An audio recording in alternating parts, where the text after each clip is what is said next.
So I want to start with just a very simple quote, and it comes on the home page of the American Board of Medical Specialties, so our counterpart in medicine. The American Board for Medical Specialties, recognized as the gold standard in physician certification, believes higher standards for physicians means better care for patients. We will be crafting our version of that statement for the homepage of the National Board for Professional Teaching Standards. What I hear in that statement is that certification is the medical profession's assurance to the public that this is an accomplished practitioner. And since they believe that certified physicians make a difference in patient care, you must conclude only one thing. You have to have as many board-certified physicians as possible. That's how it works. The medical profession has become, I think we'd all agree, the epitome of the definition of a profession. It's not perfect. It never will be perfect. Human endeavors cannot be perfect. But medicine is as good as it gets. And in 1987, when the founders of the National Board came together to create this organization, they had in mind the medical model. People knew what medicine had done throughout the 20th century to become what it is today. And if you've looked at any of the history, 100 years ago, medicine was not the epitome of a profession. Conscious decisions were made.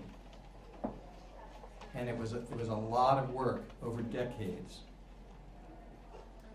We created standards, profession-based and determined standards in 25 different areas of teaching. We created a very good process for certifying when teachers meet those standards. It's not perfect. We're trying to make it better. We're always trying to make it better.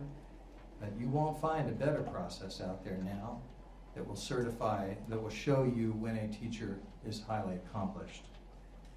What we have not done that medicine did was make this the norm, not the exception. It has to be what everyone in our profession aspires to. That's how you define a profession. Professions are not led by an elite group of Navy SEALs. A profession means across the board you have accomplished practitioners. That's what we have to strive for. We're proud of the 106,000 board certified teachers who are out there now. I've got 18 of the best ones right here on either side of me, and you're going to hear from them in a minute.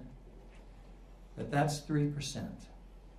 And that means that most children in this country will never sit in a classroom with a National Board Certified teacher. If only 3% of our physicians were board certified, we would not have the quality of health care in this country that we have today. We're proud of Wyoming, 7% of the teachers. Mary has bigger aspirations for that. She's only about growing that number.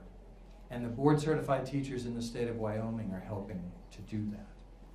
What we want to talk with the members of the House and the Senate who have lived this experience themselves as physicians, we think that they are in a great position to understand what we're trying to do to help teaching get to the same place. No one talks about this work better than board certified teachers, and I'd like to turn to some of them now.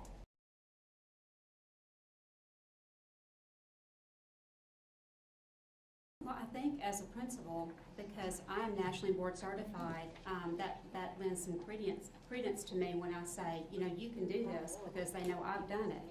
I have 29 people on my staff, 14 are nationally board certified, 4 are going through the process. I'm actually renewing this year, so I'm going through the process with them. So it makes it real. And I've mentored and supported over 40 teachers in our district to become nationally board certified. So obviously I believe in it. And it's known in my district also that when I go to hire a new teacher, I'm going to look at who's nationally board certified first. And then if you're not, are you willing to become nationally board certified? And I rarely have a turnover in my school, but when I do, that's what I look at, and that's kind of known. You think that would be a deterrent to anybody wanting to come to my school, but actually, at any given time, I could have 45 on the transfer list and maybe 30 to 40 resumes all the time, because I believe that teachers are craving the kind of professionalism that National Board creates, the dialogue that we have at my school, the professional learning communities that are available and built into our schedule to discuss student learning and data, and the professionalism that we have is what people want to be a part of and what teachers crave. When Louisiana transitioned to Common Core, there were a lot of teachers that were confused and alarmed, but my National Board teachers looked at me and said, we got this. I mean, we've been through national boards, which is actually, when they looked at the standards, what they had gone through was higher than Common Core standards. So they weren't alarmed at all. And so let's get to it. They knew how to do that. Every day as a faculty, with so many National Board teachers on my staff, we are asking as a group, why are we doing what we're doing, and how does that impact student learning? Every day, that's the question that we ask ourselves, and that drives our instruction, and that is very powerful. And I will say that we are the #1 elementary school in Louisiana. Yeah.